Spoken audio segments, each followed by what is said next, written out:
Anak mo yan? Hindi. ATM lang yan. Tumama ang baso sa marmol at kumalat ang pulang wine sa puting sahig na parang sariwang dugo. Napatigil ang buong ballroom nang itulak ni Sabina ang mikropno, palapit sa labi niya at ngumisi sa akin, suot ang hikaw na dating pag-aari ng yumao kong asawa. Pirmahan mo na ang transfer, Don Leandro, malamig niyang sabi, o ipapakita ko sa lahat kung bakit dapat ka nang ikulong habang buhay. Sa tabi niya, nanginginig ang anak kong si Teo, hawak ang folder ng deed ng kumpanya na para bang iyon ang huling sagwan niya sa gitna ng bagyo. Hindi pa man lumilipas ang 5 segundo, sumabog ang unang sikreto. Ang batang ipinaiyak nila sa buong Maynila ay hindi kailanman nabuo sa sinapupunan. At bago matapos ang gabing iyon, may isa pang lihim na mas mabangis na dudurog sa kanila sa harap ng lahat. Kung naniniwala kang mas masakit ang pagtataksil kapag sariling dugo ang may gawa, magkomento ka ng laban at samahan mo akong tapusin ang gabing ito. Pagkabukas ng gate ng New Bilibid Annex Release Center, wala akong hinintay na yakap, wala akong hinintay na awa. 5 minuto pa lang akong malaya. Pero ramdam ko na ang tingin ng mundo, parang matandang piniga, itinapon at wala ng silbi. Mali sila. Sa loob ng 2 taon, hindi ako nasira, pinakuluan lang ako. Pinatigas, pinatahimik para mas malinaw kong marinig ang tunog ng mga pako na ipinupukpok ng sarili kong anak sa kabaong ng apelyido namin. Ako si Leandro Vergara, 79 anyos, dating founder ng Vergara Urban Systems, ang kumpanyang nagtayo ng mga flyover, township, container port warehouse at half the skyline na tinitingala ng mga tao sa Metro Manila. Sinasabi ng iba na sa edad kong ito, dapat iniisip ko na lang ang maintenance medicine, mahimbing na tulog at apo. Ang hindi nila alam, ang apo na ipinagluluksa ng buong syudad ay isang kathang isip, at ang anak kong umiyak sa witness stand para ipakulong ako, hindi niya alam na ngayong araw din magsisimulang bumagsak ang lahat ng inangkin niya. Madilim pa ang langit nang lumabas ako sa gate. Maulan ang hangin, may bahid ng diesel at basang semento. Suot ko pa rin ang luma kong gray suit na isinuot ko sa play hearing 2 taon na ang nakalipas. Maluwag na ito ngayon. Kumonti ang laman ng katawan ko, pero dumami ang laman ng isip ko. Bawat gabi sa selda, inuulit ko ang bawat eksena, bawat kilos, bawat salita, bawat butil ng dugo na umagos sa hagdan ng mansyon ko. Paulit-ulit hanggang sa mawala ang sakit at ang matira na lang ay pattern. Nakatayo sa tapat ng gate ang isang itim na Lexus LM na kilalang kilala ko, company vehicle. Pagmamay-ari ng kumpanya ko. Sa gilid nito, suot ang camel overcoat na halatang bago pa, ang anak kong si Mateo. Teo sa mga kaibigan, Teo sa TV, Teo sa boardroom, Teo sa hukom noong araw na sinaksak niya ako gamit ang kanyang testimonya. Sa tabi niya, naka-white dress at heels si Sabina Villanueva, ang babaeng unang pumasok sa buhay namin bilang branding consultant at huling lumabas sa katotohanan bilang babaeng marunong magpanggap na sugatan para magmukhang santo. Pareho silang nakangiti na parang may susunduin lang sa airport. Dad, malakas na sigaw ni Teo, sobrang saya ng boses, sobrang pilit. Salamat sa Diyos, nakalabas ka na rin. Hindi ako huminto. May dala siyang fruit basket, generic. Murang-mura ang itsura kahit pinapaputi ng cellophane ang presentation. Si Sabina naman, magka-krus ang braso, nagtatago ng kaba sa ilalim ng pilyang ngiti. Nakatingin siya sa akin mula ulo hanggang paa, sinusukat kung gaano na ako kahina. Bumalik ka na sa bahay, sabi ni Teo, sumasabay sa paglakad ko. Napag-usapan na natin to. We prepared your room. Sa bahay? Tanong ko nang hindi siya tinitingnan. Oo naman. Sandali siyang napatigil. Well, technically hindi na sa main house. Para sa comfort mo, Dad. May private villa sa likod. Isang floor lang, walang hagdan, mas safe. Nandoon na rin ang caregiver. Caregiver. Doon ko siya tiningnan. Buong buo. Ang batang dinala ko dati sa construction site, ang batang natutong magbasa sa blueprint ang batang pinahiram ko ng apelyido at imperyo. Ngayon, sa unang 5 minuto ng paglaya ko, gusto na niya akong ikulong muli sa mas mamahalin nga lang na kulungan. May kailangan lang pirmahan, mabilis niyang dugtong, sabay labas ng brown envelope. Administrative lang, para maayos natin ang succession at ma-protect ka sa press. May konting issue kasi sa banks. Temporary power lang. Temporary? Mahinahon kong ulit. Tumango si Sabina, sumingit sa usapan. Leandro, let's not do this outside. Pagod ka, fragile ka, you need structure. Napabaling ako sa kanya. At ikaw, sabi ko, kailan ka pa naging structure? Nanigas ang panga niya. Hinila ni Teo ang sobre palabas. Kita ko agad ang heading, Special Power of Attorney, Asset Management Addendum, Temporary Medical Conservatorship, 3 papel, 3 kutsilyo. Gusto nila akong pumirma para makuha nila pati ang natitira kong personal assets at maipakita sa buong corporate circle na wala na akong capacity. Dad, please, sabi ni Teo, mas mababa na ang boses. May press conference mamaya. Kailangan maayos ang narrative. Narrative. Tumingin ako sa ulap. 2 taon akong nakulong sa kasinungalingan. Ngayon, narrative pa rin ang hanap mo.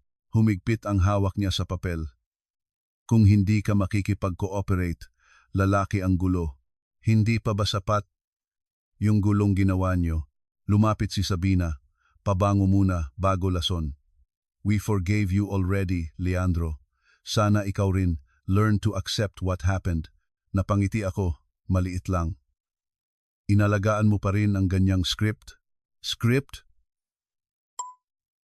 Singhal niya, ang script na may buntis, may hagdan, may dugo, may luha, magaling karon. Biglang namutla siya. Isang kisap mata lang, pero nakita ko. Si Teo naman tumigas ang likod, parang natamaan pero hindi alam saan. Enough, sabi niya. Wala akong oras para sa episode mo. Kailangan mong sumakay. Hindi ako sumakay. Dumiretso ako lampas sa kanila. Sa kalsada, kung saan dahan-dahang huminto ang isang luma pero maayos na black Toyota Crown. Bumaba si attorney. Celeste Varela navy suit, low heels, buhok na mahigpit ang pagkakatali at mga matang mas matalas pa sa legal notice. Good morning, Don Leandro, sabi niya, hawak ang payong. Hindi siya nagyakap. Hindi siya nagsayang ng emosyon. Ready na. Dad? Halos pasigaw si Teo. Ano to? Backup, sabi ko. Anong backup? Wala ka ng access sa kahit ano. Wala ka ng bahay. Na-liquidate na ang Tagaytay condo mo. The board already recognized me. Talaga? Tanong ko. Saka itinapon ang nakasinding upos ng murang prison cigarette sa tabi ng gulong ng Lexus. Tingnan natin kung gaano katagal yang recognition mo. Sumakay ako sa kotse. Huling nakita ko bago sumara ang pinto. Si Teo.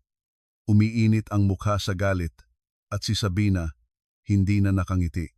Takot ang nasa mata niya ngayon. Mabuti. Takot ang unang bitak sa tao.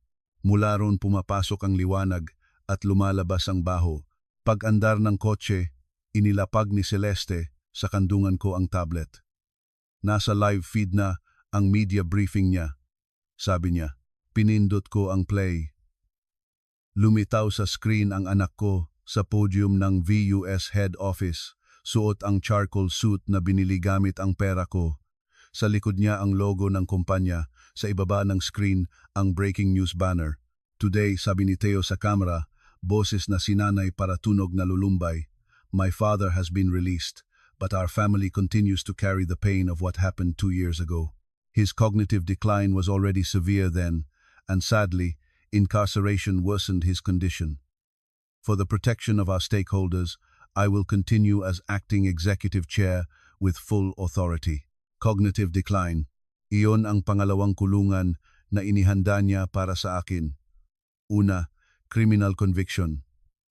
Pangalawa, public dementia. Para kahit magsalita ako, sasabihin nilang delusion.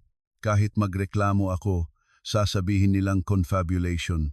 Kahit magpakita ako ng ebidensya, sasabihin nilang fabricated ng matandang desperado. May gala mamaya, sabi ni Celeste. Grand launch ng Villanueva Heart Hope Foundation. Charity kuno. Nandoon ang mga bankers, board members, press, pati foreign investors. Doon niya pipirmahan ang transfer agreement sa Shell Company. Anong Shell? San Aurelio Holdings. Sa papel, infrastructure partner from Singapore. Sa totoong buhay, vehicle ng mga taong nagpautang sa kanya. Magkano? 14 na milyong dolyar equivalent, rolling weekly interest. Hindi na niya kayang bayaran. Umupo ako ng mas maayos. So, ibebenta niya ang kumpanya. Higit pa roon, sabi ni Celeste. Isusuko niya. At kapag nangyari yon, hindi lang assets ang mawawala. Lahat ng legacy projects, employee pension reserve, pati land bank sa Bulacan, collateral na rin. Hinila ko ang tablet sa dibdib ko.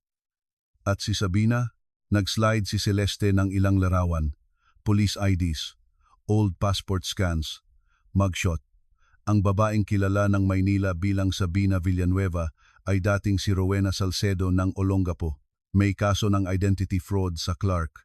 May dating kinakasamang negosyanteng namatay sa food poisoning sa Cebu. Isa pa sa Davao, nalunod sa private yacht kahit marunong lumangoy. Isa pang foreign retiree sa Baguio, heart attack 2 buwan matapos baguhin ang will. Black Widow, sabi ko, mas maingat pa. Tinutok ni Celeste ang isang file. At may mas mahalaga pa. Hindi siya pwedeng magbuntis. Hindi ako nagsalita. Total hysterectomy, sabi niya. 7 taon bago ang insidente sa bahay mo. We got the certified medical abstract through a retired admin officer ng private clinic sa Pampanga. Validated na rin ng doktor na tumingin sa record. Bumigat ang hangin sa loob ng kotse, pero gumaan ang loob ko sa kakaibang paraan. Ang matagal ko nang hinala, ngayon ay may buto, laman, dugo at pirma. Walang baby, sabi ko. Walang baby, ulit ni Celeste. At may resibo rin siya ng stage blood materials 2 days before the incident. Delivery sa service gate ng mansyon mo. Hinawakan ko ang sintas ng upuan. Dahan-dahan lang, hindi ako sumigaw, hindi ako umiyak. Ang galit na matagal ng hinog, hindi sumasabog agad. Una itong lumalapot. May alam ba si Teo? Tanong ko. Hindi namin masabi. Ang mas malamang, niloko rin siya, pero may isang bagay na siguradong alam niya na nagnakaw siya at hindi konti. Employee retirement reserve, capital drawdowns, fraudulent refinancing sa Pasig Tower, pati estate jewel inventory ng yumaumong asawa. May trail, tumingin ako sa bintana. Unti-unting sumisigla ang lungsod, mga jeep, motor, basang kalsada, umuusok na karinderya, lahat normal, lahat ordinaryo. Samantalang sa ilalim ng ordinaryong umagang iyon, may buong imperyong malapit ng mamatay sa kamay ng sarili kong dugo. Dalhin mo ako sa safe house. Si Nestor Araneta, ang forensic auditor na minsang pinaiyak ang isang senador sa hearing. On the way na siya. Pagdating namin sa safe house sa Ortigas, hindi siya apartment. Hindi rin siya kondo. Isa siyang windowless operations loft sa itaas ng lumang printing warehouse na pagmamay-ari ng dating supplier namin. Sa loob, stainless tables, whiteboards, monitors, printer, coffee at mga file na parang maliliit na kabaong ng sikreto. Nandoon si Nestor payat, nakasalamin, mukhang professor na kayang pumatay gamit ang spreadsheet. Sir, sabi niya, tumango lang. You look terrible. Good, sabi ko. Mas madaling maliitin ang bangkay na gumagalaw. Naglabas siya ng binder. Here's the anatomy of your son's greed. Binuksan niya iyon. Transaction maps, asset transfers, bridge financing, personal luxury purchases charged as stakeholder entertainment, retirement reserve siphoning, duplicate mortgages, loan layering, Shell contracts. Bawat page, isa pang sampal sa mukha ko. Bawat figure, isa pang matibay na patunay na hindi aksidenteng nalunod ang kumpanya. Sinasadya itong lunurin. Hindi lang siya nalubog sa luho. sabi ni Nestor. Someone is accelerating the burn rate. Sabina, sabi ko. Oo, pero may isa pang layer.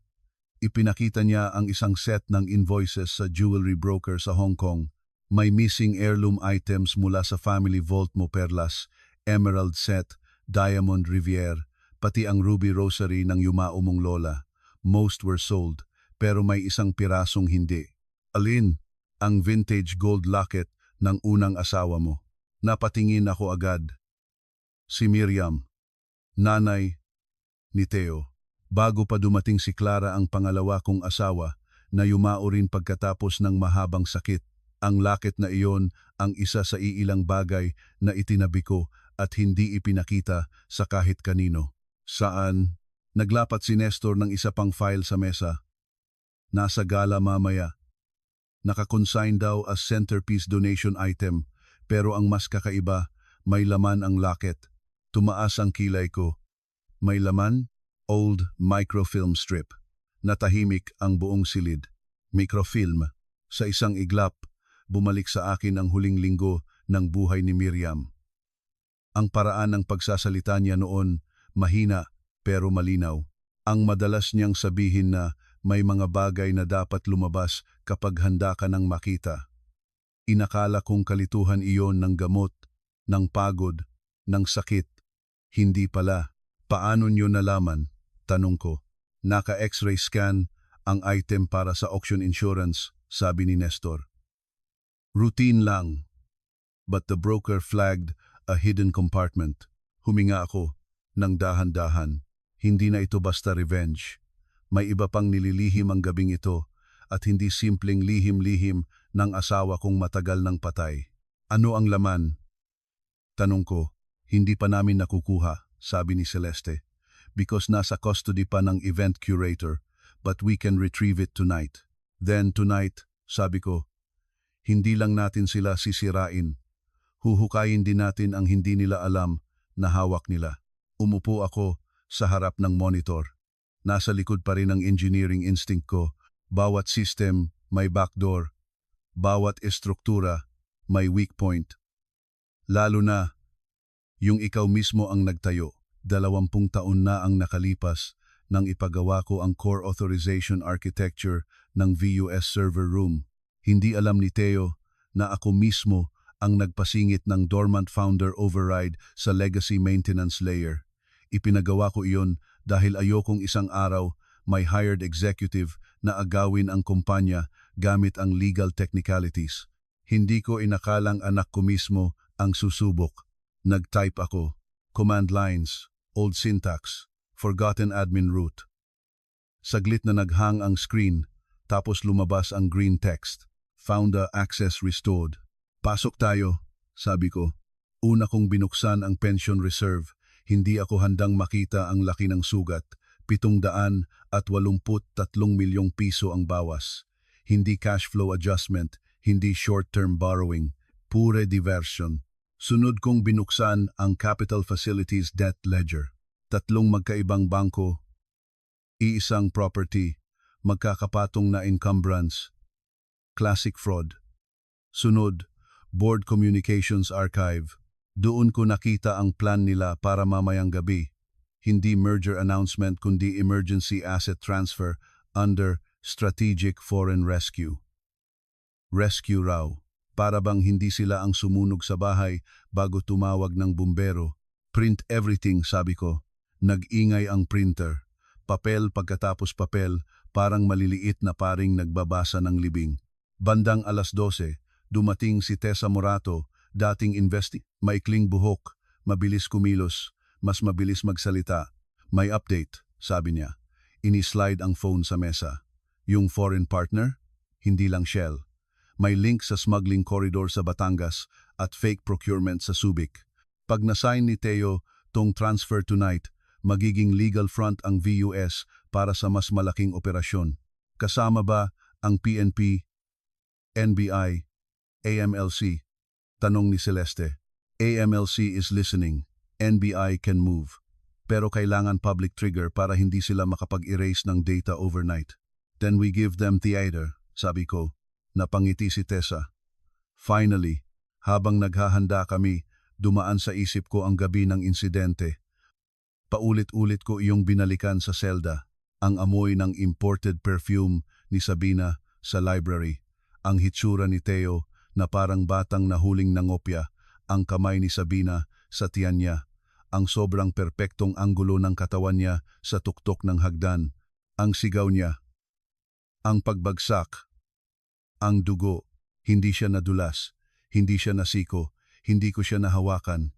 Gumalaw siya na parang alam na niya kung saan babagsak ang katawan para may tunog, may drama, may marka, pero hindi fatal. Noong gabi ring iyon, nasa Baguio si Clara para sa therapy. Wala ang tanging taong baka nakakita ng butas sa palabas ni Sabina. Mag-isa ako sa bahay, kasama ang anak kong sabik sa validation at babaeng bihasang magbenta ng kasinungalingan na parang investment opportunity. Pregnant ako, sabi ni Sabina noon sa library. Hawak ang ultrasound printout. Tiningnan ko ang papel. Generic image. Walang pangalan. Walang hospital header. Masyadong malinis. Masyadong prepared. Congrats, sabi ko. Now verify. Nagalit agad si Theo. Ano ba, Dad? Hindi ba pwedeng minsan maging masaya ka para sa akin? Nagiging masaya ako sa katotohanan, sagot ko, hindi sa announcement. Bastos ka, singhal ni Sabina. I'm carrying your grandchild. Then, a proper OB workup won't hurt. Inabot ko ang telepono. We do this the right way. Doon ko nakita ang takot sa mata niya. Hindi offended, hindi nasaktan, natakot, tulad ng natatakot ang magnanakaw kapag humihingi ka ng resibo. Pagbalik sa safe house, dumilim lalo ang mukha ko. He chose her over truth, sabi ko. Not tonight, sagot ni Celeste. Tonight, he'll choose survival. At kapag nangyari yon, siya mismo ang bubutas sa cover nilang dalawa. Nagpalit ako ng damit bandang 5:00. Midnight blue, tuxedo. Hindi para magmukhang mayaman, para magmukhang hindi patay. Kailangan ng mga tao ng visual na salungat sa narrative ni Theo. Sinabi niyang senile ako. Magpapakita ako ng mas matalim na tindig kaysa sa kalahati ng board niya. Sinabi niyang nalilito ako. Magpapakita ako ng memoryang kayang maglapag ng bawat petsa, bawat numero, bawat pirma. Sinabi nilang wala na akong lakas. Maglalakad ako sa ballroom na parang akin pa rin ang lupa sa ilalim nito. Bago kami umalis, nag-vibrate ang burner phone ko. Unknown number. Dad, please answer. It's Theo. Tinanggap ko. Dad, garalgal ang boses niya. Where are you? Sa lugar na hindi mo maaabot. Please, may problema. Talaga? Akala ko, acting executive chair ka. Hindi ito biro. Mabilis ang paghinga niya. They're pressuring me. Kailangan ko ang pirma mo sa industrial yard lease para hindi matuloy ang mas malala. Mas malala kaysa sa pagpapakulong mo sa akin? Dad, listen to me. I can explain everything. Go ahead. Tahimik siya sandali. Naghahanap ng script. I thought you pushed her. Thought? Dahan-dahan kong ulit. Past tense? Sabina showed me things. She made me believe. Pinaniwala ka niya. Pero ang pagnanakaw sa pension fund, naniwala ka rin ba ron? Ang 3 mortgage sa iisang tower, pinaniwala ka rin.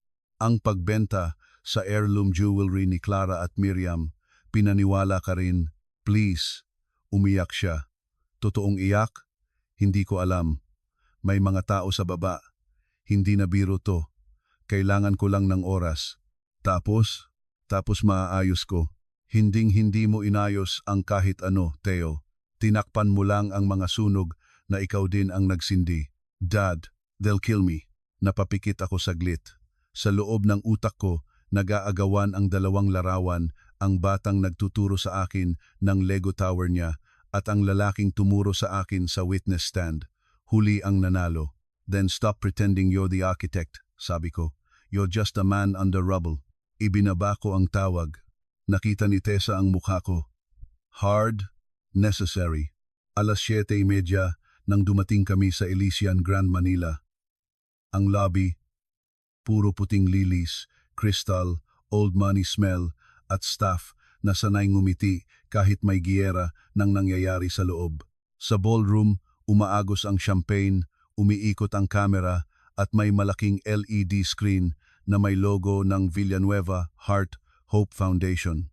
Sa center ng stage, may glass pedestal para sa legacy auction items. Naroon ang gold locket. Item 6, sabi ni Tessa sa earpiece. Secured. 2 private guards agad ang humarang sa akin sa pinto ng ballroom. Sir, invitasyon. Tayo ang nagbayad ng chandelier na yan, sabi ko, turo sa kisame. Hindi pa sila nakakasagot, tumakbo na ang hotel GM. Don Leandro. Halos pabulong pero halatang nayanig. Sir, we were informed na nabaliw ako. Tanong ko, namula siya. No, sir. We were misinformed. Open the door. Binuksan niya. Pagpasok ko sa ballroom, parang bumagal ang oras. Una, iilang ulo lang ang lumingon. Pagkatapos 10, pagkatapos buong seksyon. Pagkatapos nagkalat ang katahimikan na parang tubig na unti-unting sumakop sa buong sahig. Huminto ang quartet. Huminto ang mga waiter. Huminto ang bulungan. Sa stage, nakatayo si Teo sa podium at si Sabina sa tabi niya, parang bagong reyna ng Charity Universe. Pareho silang namutla nang makita ako. Naglakad ako diretso sa front VIP table, hindi ako nagsalita. Umupo ako, nagbuhos ng red wine. Itinaas ang baso sa stage. Ngumiti si Sabina. Pero hindi na sa akin sa crowd na. Mabilis siyang bumawi. Maraming beses na niyang ginawa ito. Ladies and gentlemen, sabi niya sa mic, boses ng concern at refinement. Please don't be alarmed. My father-in-law has been under severe emotional and cognitive distress. We've been trying to provide him care. Care? Tanong ko, nang hindi pa man hawak ang mic pero rinig sa buong bulwagan. Nanggigil ang mata niya. You shouldn't be here. At ikaw, sagot ko, tumayo na.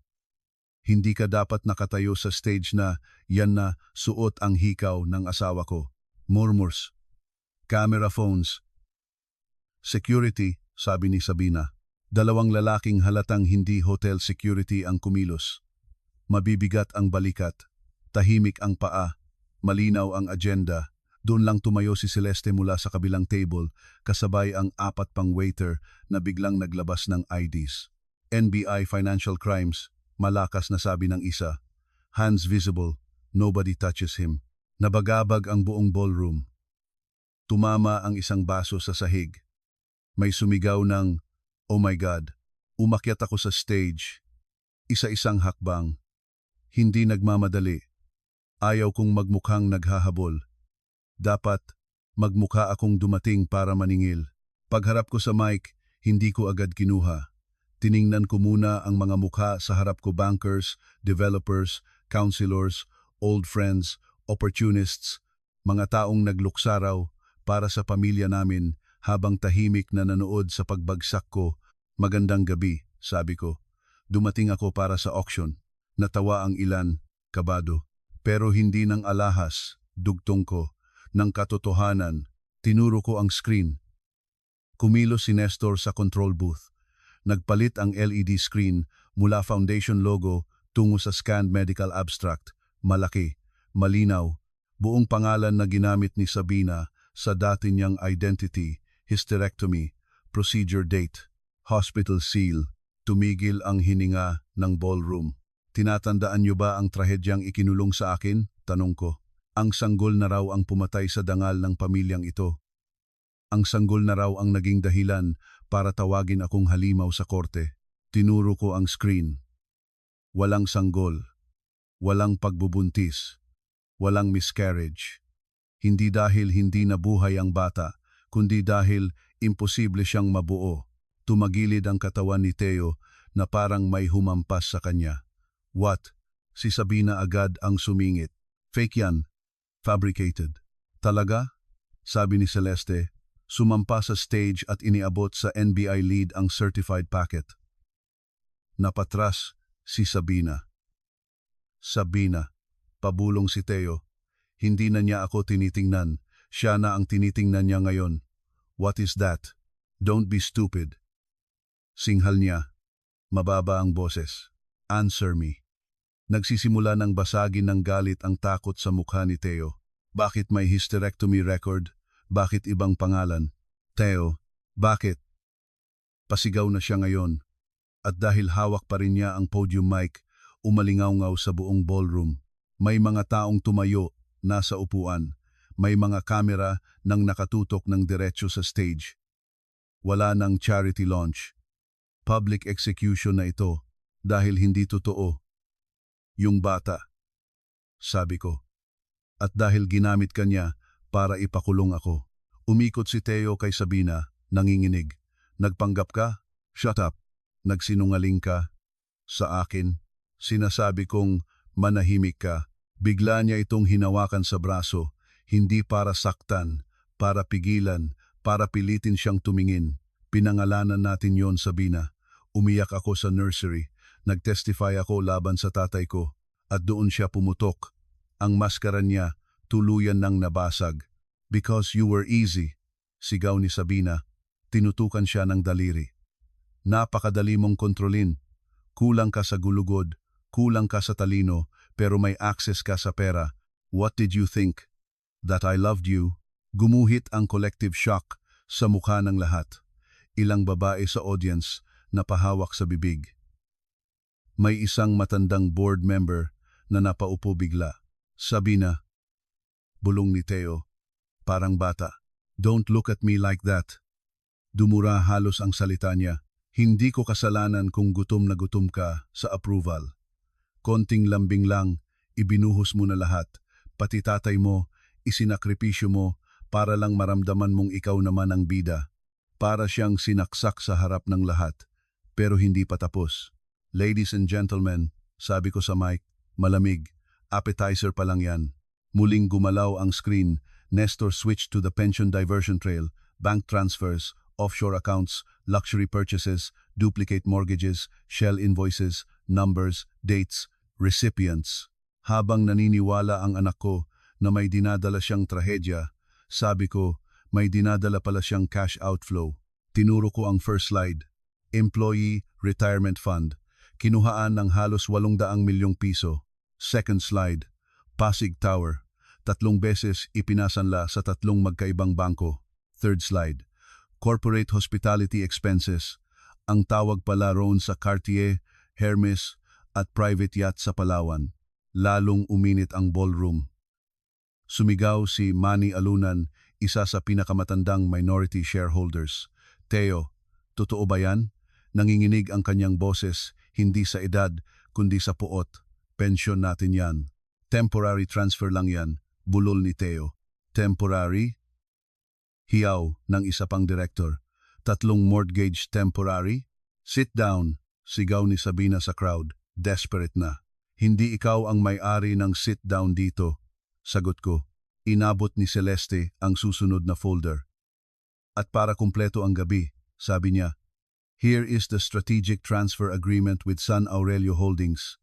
Lumabas sa screen ang loan relationship map. Doon napasigaw ang isang foreign investor. That entity is blacklisted in 2 jurisdictions. Sakto roon, bumukas ang likod na pinto ng ballroom. Pumasok ang mas malaking team NBI, AMLC reps at 2 prosecutor mula DOJ Task Group. Wala nang hangin sa silid. Lahat alam na kung saan papunta. Mateo Vergara, sabi ng lead investigator, you are being placed under custodial investigation for suspected large-scale estafa, syndicated fraud, falsification of commercial documents, and misappropriation of employee trust assets. Namuti si Teo. Dad, tell them. Bakit? Tanong ko. Para ano? Para maayos mo? Lumapit siya sa akin, pero hinawakan agad siya ng 2 opisyal. I didn't know about the baby. I swear, hindi ko alam. Naniwala ka sa babaeng gusto mong paniwalaan, sabi ko. Pero pinili mong magnakaw, pinili mong pekein ang pirma ko, pinili mong ubusin ang kumpanya kaysa amining hindi mo kaya. Dad, please. Umiyak siya. Ngayon tunay na tunay. Walang camera angle, walang prepared statement. I was trying to save it. Hindi mo iniligtas. Inubos mo. Si Sabina naman sinubukang umatras patungo sa side exit pero hinarang na siya ng dalawang babae mula sa task group. Nawala na ang poise niya. You can't do this. Do you know who you're touching? May contacts ako. May records ka rin. Sagot ni Tessa, sabay lapag ng old case file photos sa mesa ng stage. At baka gusto mo ring pag-usapan ang 3 lalaking namatay pagkatapos baguhin ang mga beneficiary designation nila. Nanlaki ang mata ni Sabina. Doon ko nakitang hindi lang siya natakot sa pagkakahuli, natakot siya sa pagbukas ng nakaraan. At diyan pumasok ang ikalawang twist ng gabing iyon. Item 6 is secured. Bulong ni Tessa sa earpiece, saka inabot kay Celeste ang velvet tray. Naroon ang gold locket ni Miriam. Kinuha ko ito. Mabigat. Pamilyar. Ano yan? Hiyaw ni Sabina, bago pa ako magsalita. Maling galaw. Maling tanong. Dahil ipinakita lang niya sa lahat na alam niyang mahalaga iyon. Inangat niyo ito para ibenta, sabi ko. Leandro, pabulong pero nanginginig na si Teo. That was from Mom. Exactly. Binuksan ko ang likod ng locket. Hindi na iyon sealed. Na-extract na ni Tessa sa event prep room ang microfilm at na-scan bago kami lumabas ng safe house. Senyas lang ang hihintayin ni Nestor. Show it. Nagpalit muli ang screen. Lumabas ang scanned image ng lumang handwritten affidavit. May petsa 11 araw bago mamatay si Miriam. Sa ibaba, pirma niya. Sa taas, isang pangalan na nagpahinto sa puso ko sandali. Mateo Santos Valera, hindi Vergara. Hindi agad naunawaan ng crowd. Pero naunawaan ko. Naunawaan ni Teo. Kahit hindi pa buo. At higit sa lahat, naunawaan ni Sabina dahil unti-unti siyang namutla na parang may multong sumampa sa balikat niya. Binasa ko ng malakas ang unang linya. I, Miriam Valera Vergara, being of sound mind, state that my son Mateo is not the biological child of Leandro Vergara. Parang may sumabog sa ballroom na walang tunog. Ganoon, katahimik. Narinig ko ang sariling hinga ko. Mabigat, mabagal, parang may bakal na itinutulak paloob sa dibdib ko. Nagpatuloy ako dahil kailangan. Before our marriage stabilized, I had one encounter during our separation with a man named Rafael Santos. Leandro chose to raise Mateo as his own after learning the truth. If this document is being read, it means someone has endangered the child or used bloodline to weaponize inheritance. Hindi ko na ituloy agad. Hindi dahil humina ako, kundi dahil sa unang pagkakataon sa 2 taon, may mas matalas pang sugat kaysa sa pagtataksil ang alaala ng sakripisyong ako mismo ang pumili noon. Alam ko pala, matagal ko nang alam. Limot ko lang ang lalim, o sadyang ibinaon ko. Noong bata pa si Teo at nalaman ko ang totoo, pinili kong manatili. Pinili kong pangalanan siyang anak. Pinili kong palakihin siyang Vergara. Pinili kong huwag siyang parusahan sa kasalanan naming matatanda. At ngayon, sa harap ng buong lungsod, bumalik ang lihim na iyon. Dad, bulong ni Teo. Hindi na galit. Hindi na pakiusap. Purong pagkawasak. You knew? Tumingin ako sa kanya. I chose you. Napaatras siya. Para bang iyon ang mas masakit kaysa pagkakaaresto. Hindi ka anak ng dugo ko. Sabi ko, diretso, buong ballroom ang saksi, pero anak kita sa lahat ng pagpiling ginawa ko, at iyon ang ginamit mo laban sa akin. Lumuha siya ng tahimik, walang imik, parang may nawalan ng pundasyon ang buong pagkatao. Maliwanag sa akin noon kung bakit importanteng inilihim ni Miriam ang affidavit proteksiyon. Kung sakaling may gumamit ng bloodline para sirain ang pamilya o agawin ang kumpanya, gusto niyang may panghuling bala ako. Hindi ko inakalang darating ang araw na sarili kong anak ang mangangailangan nitong bala. Mas hindi ko inakalang babae ring gaya ni Sabina ang mapapahawak sa gatilyo. Interesting, sabi ni Sabina, biglang tumawa ng pilit at matinis. So hindi mo pala tunay na anak. That makes this easier. He's not even a Vergara. Shut up! Sigaw ni Teo sa kanya, ubos na ubos. Why? Totoo naman. Natawa siya ulit. Baliw na halos ang tunog. Lahat ng to, para sa lalaking hindi naman pala kadugo mo. Look at you, Teo. Wala kang baby, wala kang pangalan, wala kang pera, wala ka ring inaasahang mana. Doon siya tuluyang nawalan ng kontrol. Sumugod siya kay Sabina, hindi para bugbugin, kundi para takpan ang bibig niya, pigilan ang susunod na lason. Pero mabilis ang mga opisyal. Hinila siya pabalik. Nagtitili ang crowd. May tumatawag ng ambulance para sa isang matandang investor na natumba sa shock. May media na pilit pinapasok ang ballroom. Gulo, purong gulo. At sa gitna noon, nakatayo ako, hawak ang locket ng asawa kong matagal nang patay, habang ang kasinungalingang itinayo ng 2 taong ito ay gumuguho sa harap ko. Enough, sabi ko sa mic. At dahil may kakaibang bigat ang salitang nanggaling sa taong 2 taon mong inilibing ng buhay, tumigil ang lahat. Record this carefully, sabi ko. Hindi ako bumalik para makiusap. Hindi ako bumalik para kunin muli ang respeto nyo. Bumalik ako para itama ang libro. Tinuro ko si Teo. He will face the law. Tinuro ko si Sabina. She will face every case she thought she escaped. Inangat ko ang locket. At ito ang paalala na hindi dugo ang gumagawa ng pamilya. Desisyon. At kapag nilapastangan mo ang desisyong iyon, mas masakit ang kapalit. Nakaredy na ang warrant packets. Isa-isang ikinabit ang cuffs kina Teo at Sabina. Nang marinig ni Teo ang tunog ng metal sa pulso niya, napapikit siya.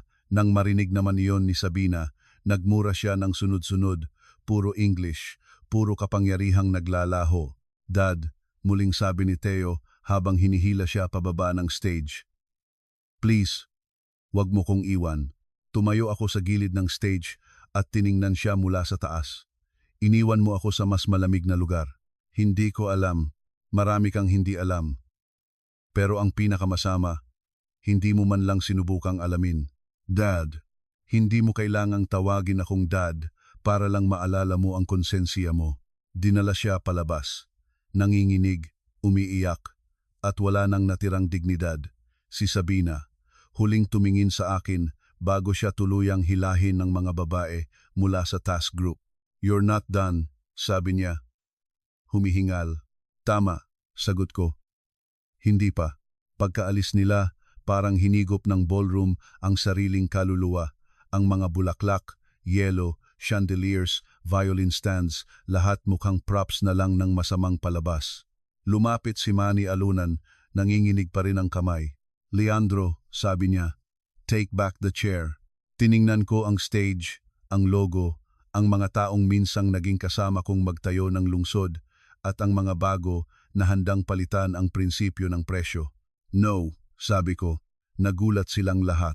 Bakit? Tanong ng isang direktor. Dahil ang upuang yan ay hindi na tronong pinapangarap. Infection na yan. At hindi ako babalik para mabulok ng mas marangal. Napatigil sila. I am convening an emergency trust protection transfer tonight. Sabi ko, the company will not go to Teo. It will not go to any shell. It will be dismantled, audited, and reconstituted under a worker protection structure. Lahat ng nawala sa pension reserve, uunahin nating ibalik mula sa estate recovery, liquidation, at frozen accounts. Ang board nyo, rescreened. Ang projects, rebid. Ang pangalan, maybe it stays, maybe it dies. Bahala ang audit. Leandro, sabi ni Celeste ng marahan. Sigurado ka, mas sigurado pa ako rito kaysa sa araw na pinakasalan ko ang kahit sinong nagdala ng gulo sa bahay ko. Natawa si Tessa sa gilid. That was brutal. Hindi pa sapat. Agad kaming bumaba sa ballroom at lumipat sa private conference floor ng hotel kung saan naghihintay na ang crisis documentation team. Mula 10:00 hanggang 2:00 ng madaling araw, walang tigil ang trabaho, freeze petitions, asset notices, interim commands, notifications to banks, protective hold sa title transfers, emergency notice to labor group, coordination with AMLC para sa domestic at offshore tracing. Ang bawat papel na pinirmahan ko, parang pagtatapal sa pundasyong sinubukang basagin ng sarili kong anak. Bandang 3:00, pumasok si Tessa, may dalang panibagong update. Mas malaki pa ron, sabi niya. May nakita kaming encrypted drive sa bag ni Sabina. Anong laman? Blackmail archive, politicians, businessmen, developers, videos, voice notes, medical secrets, extramarital setups, at may isang folder na nakapangalan sa'yo. Tahimik ang buong silid. Open it. Lumabas sa monitor ang old scanned notes, pictures, at recorded calls. Binuo ni Tessa ang chain.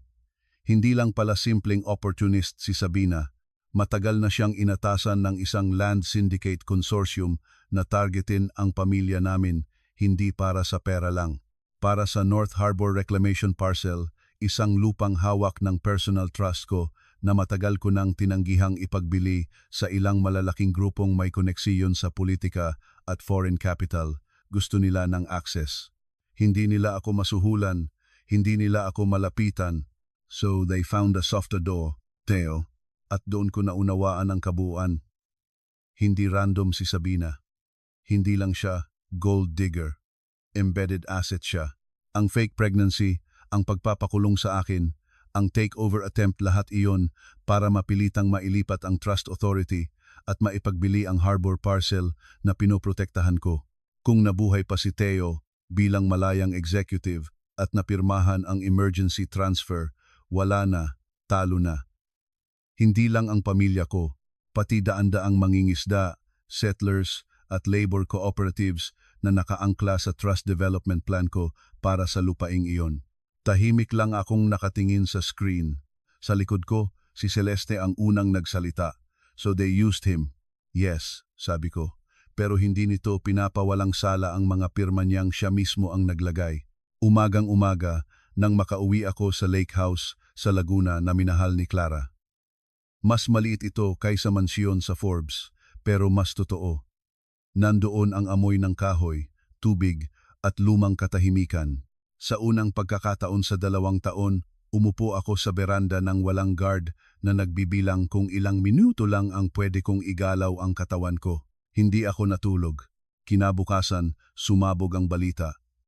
Charity gala turned criminal takedown, fake pregnancy, corporate fraud, identity deception, offshore diversion, secret affidavit. Ang media, gutom na gutom.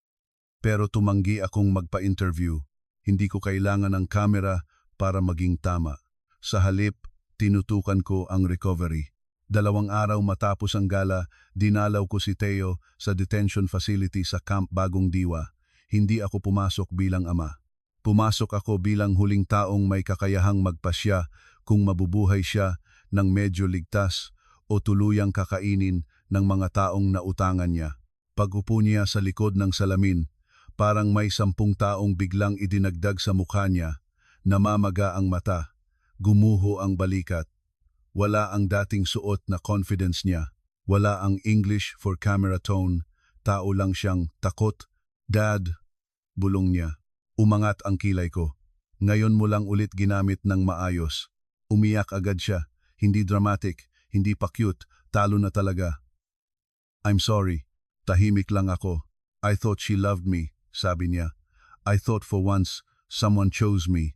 Pinili kita, sagot ko. Napatingin siya sa akin, mas masakit pa kaysa sampal ang tama ng salita. Alam mo pala, bulong niya. All these years. Yes, bakit hindi mo sinabi? Dahil ayokong palakihin kang parang utang na loob lang ang pag-iral mo sa bahay na yon, pinili kitang anak. Hindi ko na kailangang ipagsigawan pa. Umiyak siya ulit. Mas tahimik.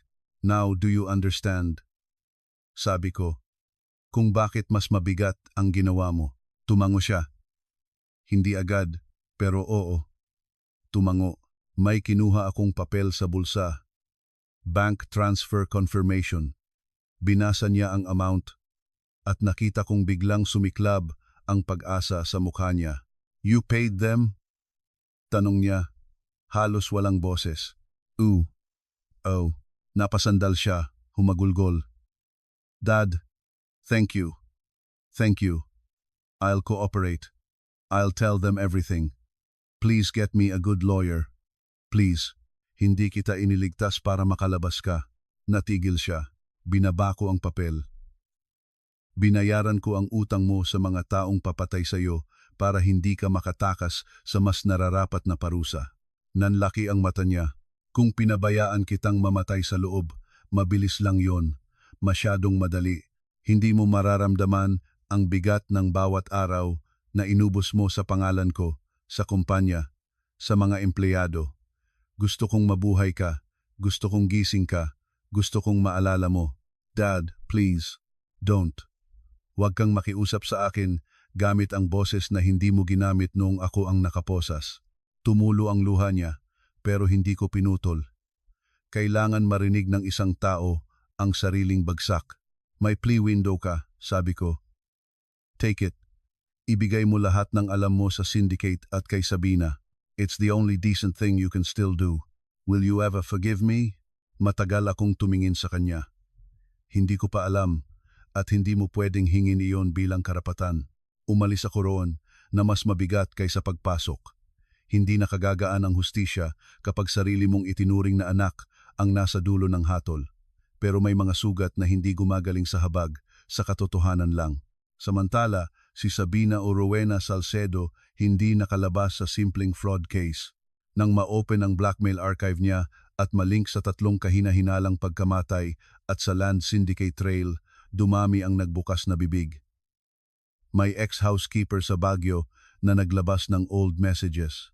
May accountant sa Davao na biglang handang tumestigo kapalit ng immunity consideration. Bumigat ang mga kasong nakaharap sa kanya at sa unang pagkakataon nawalan siya ng kontrol sa silid. Pero may pinakamasakit sa lahat para sa kanya.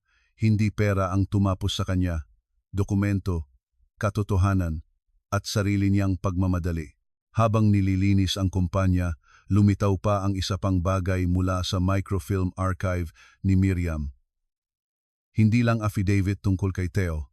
May annex doon handwritten notes tungkol sa harbor parcel at mga pamilyang nais niyang protektahan sakaling dumating ang panahon na maging ganid ang corporate board. May panggalan ng coastal cooperatives, proposed legal trust map at personal instruction sa akin. If greed enters through family, cut the table and feed the workers first. Napangiti ako nang mabasa ko iyon. Ganoon magsalita si Miriam kapag gusto niyang saktan ako ng may lambing at tama siya. Hindi ko kailangang isalba ang lumang palasyo. Kailangan ko lang tiyakin na hindi sila mababaon kasama nito. Kaya sa loob ng susunod na linggo, ginawa ko ang hindi inaasahan ng lahat. Hindi ko niresume ang throne ko. Hindi ko rin ibinenta ang kabuuan sa competitor. Sa halip, pinaghiwa-hiwalay ko ang estruktura, ang profitable engineering arm, inilagay sa independent professional management with employee equity pool. Ang pension reserve ang North Harbor parcel, inilipat ko sa Protective Community Infrastructure Trust, lahat legal, lahat documented, lahat kabaligtaran ng ginagawa ng mga taong ginamit ang pamilya bilang sandata. Sir, you're giving away too much, sabi ni Nestor noong pinirmahan ko ang trust conversion. Nagkamali na akong mag-ipon para sa maling tao, sagot ko. Ayoko nang ulitin. Non-people. Ilang araw pa. Sunod-sunod ang hearing. Public pressure. Corporate cleanup. Shareholder panic. Pero unti-unti, may bagong ugat ang lumilitaw mula sa pinutol na puno. Mas payak, mas ligtas. Mas kaunti ang drama. Mas marami ang saysay. Isang hapon, nakatanggap ako ng sulat mula kay Theo. Kamay niya, walang lawyer phrasing, walang strategy, maikling-maikli lang. Hindi ko hinihingi ang apelido, hindi ko hinihingi ang yaman. Sana balang araw, matutunan kong buuin ang sarili ko nang hindi naninira ng iba.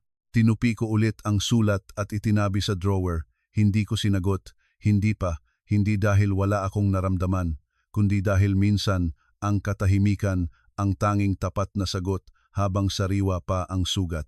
Isang gabi, bumalik ako sa lumang family vault room sa mansyon na ngayon ay under inventory seal. Nandoon pa rin ang ilang natitirang frame, ilang kahon, ilang anino.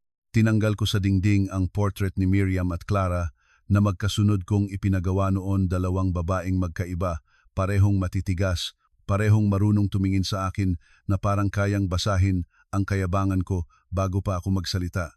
Hindi ko na ipagtanggol ang bahay, sabi ko sa tahimik na kwarto, pero naipagtanggol ko ang hindi dapat mabili. At sa unang pagkakataon mula nang makulong ako, hindi galit ang sumagot sa dibdib ko. Pagod, pero hindi pagkatalo. 3 buwan ang lumipas bago tuluyang bumigat ang kaso ni Sabina at ng Land Syndicate. May plea negotiations, may pinangalanan siyang congressman, may tinurong financier, may 3 dummy corporations na na-freeze. Sa bawat balitang iyon, mas malinaw ang naging papel ni Teo. Oo, ginamit siya. Oo, niloko siya. Pero oo rin, pumirma siya, gumastos siya, nagsinungaling siya. At oo, may mga taong siya ang sinira kahit hindi niya direktang nakita ang mukha nila, mga empleyado, pamilyang nakaasa sa retirement reserve, mga foreman na muntik mawalan ng maintenance medicine, mga office staff na hindi alam kung may trabaho pa sila kinabukasan. Kaya nang makausap ko siyang muli sa detention hearing, hindi ako nagdala ng awa, nagdala ako ng listahan. Alam mo yan? Tanong ko, habang inaabot sa kanya ang names at ages ng 50 empleyadong unang naapektuhan. Hindi siya makatingin. Basahin mo bawat gabi, sabi ko. Hindi para magpakamatay sa guilt, para maalala mong ang greed mo may mukha. Doon niya ako unang tinawag sa tunay na anyo. Papa, napatingin ako. Hindi, Dad. Kundi, Papa.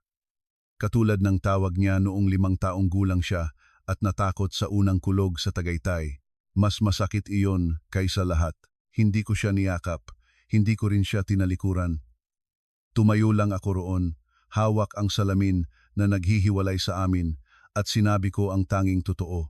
Matagal bago mabayaran ang ganitong utang. Tumango siya. Alam ko, pagkalipas ng 6 na buwan, nagsimula ng umandar ang bagong foundation ko. Hindi charity for optics, hindi gala, hindi ribbon cutting.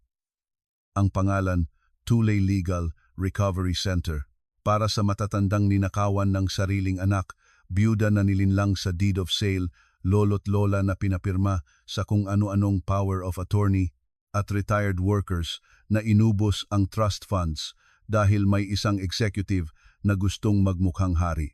Si Celeste ang namuno sa legal arm, si Nestor sa forensic desk, si Tessa sa intelligence and witness protection referrals. Ako, tahimik lang sa likod. Pera, strategy, at minsan, lecture sa mga batang abogado tungkol sa isang bagay na hindi tinuturo sa law school. Never underestimate the stories people tell to justify theft, sabi ko sa unang training. Mas bihasa ang tao gumawa ng palusot kaysa magnakaw mismo. Tumawa sila ng kaunti. Hindi nila alam na galing iyon sa buto. Sa parehong panahon, inayos ko rin ang lake house. Pinalitan ang lumang yero sa likod, pinakulayan ang lumang bangka, at nagtanim ng sampaguita sa tabi ng veranda. Maliit na bagay, ordinaryo, gaya ng mga ordinaryong bagay na hindi mo napapansin habang abala kang maging makapangyarihan.